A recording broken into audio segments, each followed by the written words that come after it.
Pakistan Airlines suspends Afghanistan flights and Taliban row.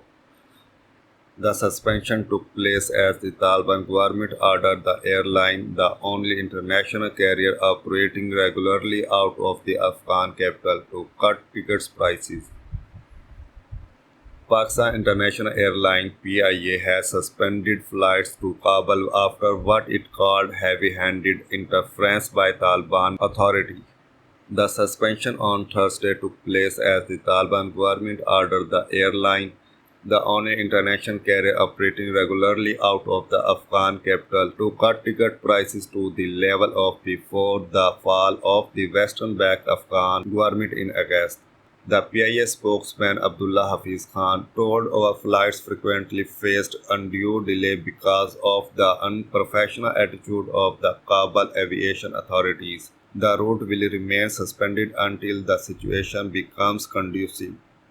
A source at the airline told that Taliban officials were often derogatory and on one occasion physically manhandled a staff member. Earlier, the Taliban warned PIA and Afghan carrier Calm Air that their Afghan operation risked being blocked unless they agreed to cut prices that have spiraled out of the reach of most Afghans, which most airlines no longer flying to Afghanistan. Tickets for flights to the Pakistani capital Islamabad have been selling for as much as $2,500 on PIA, according to travel agent in Kabul, compared with $120 to $150 before. The Afghan Transport Ministry said in a statement that prices on the route should be adjusted to correspond with the condition of a ticket before the victory of the Islamic Emirate or the flights would be stopped. It urged passengers and others to report any violations. Flights between Afghanistan and Pakistan have been severely limited since Kabul airport was reopened last month in the wake of the chaotic evacuation of more than 100,000 Western and vulnerable Afghans after the Taliban took over Afghanistan following swift battleground victories. Abdullah, a 26-year-old employee of a pharmaceutical company, said the PIA flights had been a tiny window for Afghans trying to leave the country. He said, "We are in bad need of these flights.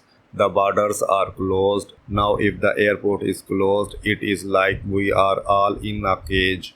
PIA, which runs chartered flights to Kabul rather than regular commercial services, said it had maintained the flights on maintenance grounds and paid more than $400,000 as insurance premium, which could only be possible if 300 passengers are available.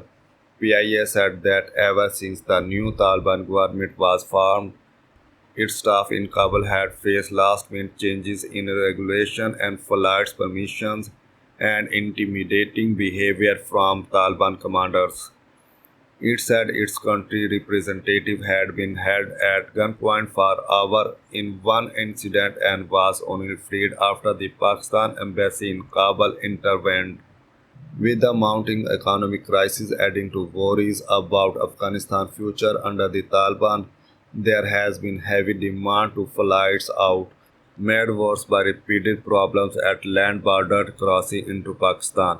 The main passport office in Kabul has been besieged by people trying to get travel documents since it reopened this month. The flights have also been used by international offices and aid workers traveling to Kabul. Prime Minister Imran Khan's government has called on the world to engage with the Taliban and provide economic support to the aid-dependent country, which has seen funding frozen by the Western donors since the takeover. Pakistan, however, has stopped short of recognizing the Taliban government.